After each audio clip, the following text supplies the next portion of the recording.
Joining me now to discuss is our panel, NewsNation contributor and Republican strategist Denise Gitcham and Democratic strategist Ashwani Jain. Thank you both for joining us today. We've got a lot to get to here. I'll start with you, Denise.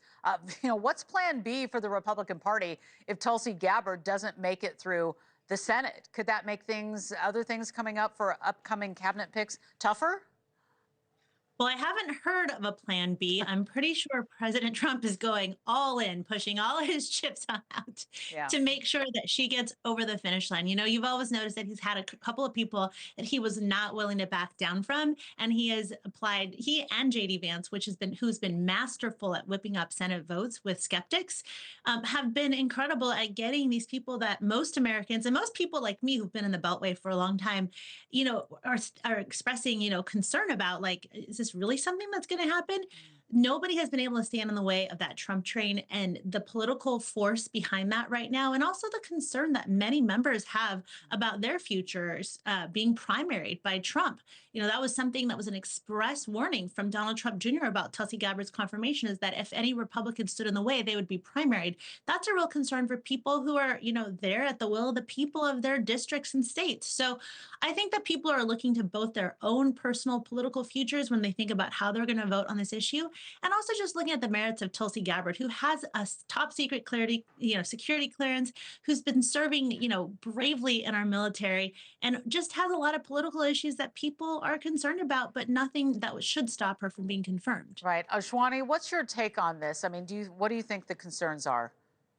Yeah, and thank you so much for having me on. If we're talking about Tulsi Gabbard, her recent career has shown us that tolerating intolerance only leads to more of it, right? Republicans want to tell you that she's some independent voice, but she's aligned herself with far-right policies. But let's not forget, right? Republicans love Trump because he says what he means, except when they try to explain away his hate speech. If we're truly concerned about national security, which is what this nomination should be about, we should be vetting nominees who support fundamental democratic values, not ones who play footsies with bigots and authoritarians. So it's a very dangerous precedent, and we need to stop this specific nominee from moving forward. All right. Well, to you both, do we think that everyone is going to be cleared here? Denise, what do you say? Absolutely. I'd put my money on it. All right. Ashwani, what do you think?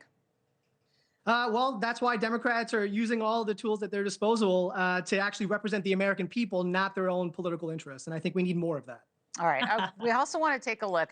Tomorrow, another federal judge is expected to decide whether there's merit to Trump's voluntary resignation program for federal workers. This is a huge deal. So many people are affected by this, potentially. The Trump administration gave workers just 9 days to decide whether to end their government jobs. Labor unions have sued, calling the offer unlawful. Let's take a listen here. The efforts that this administration has taken are efforts to weaken the civil service.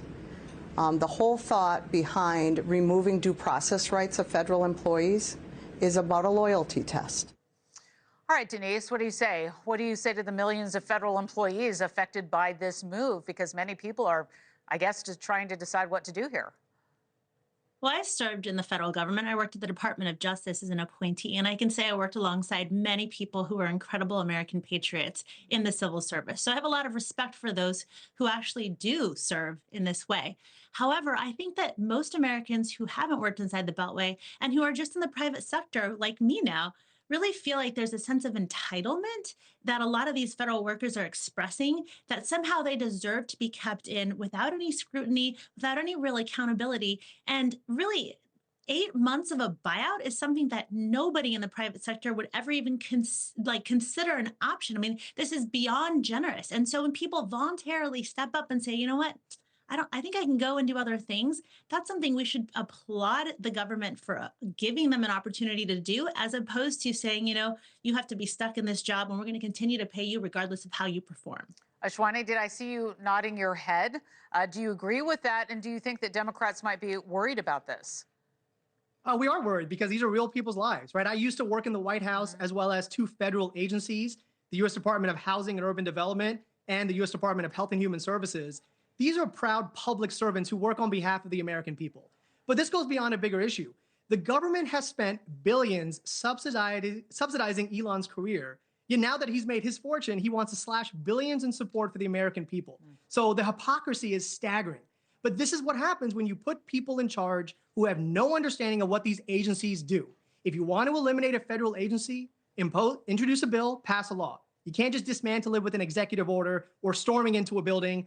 Didn't work on January 6th, it's not going to work now. Specifically, cutting USAID funding, which provides disaster relief, promotes economic development and democracy, is reckless. Cutting NIH funding, which supports cancer research, is cruel. Cutting FDA and CDC funding, which regulate vaccine development and oversight, is insane. This doesn't make any sense. All right, we're going to have to leave it there for time, but I appreciate you both, Ashwani Jain and Denise Gitchum. Thank you so much for joining us today. Appreciate it on a Sunday. All right.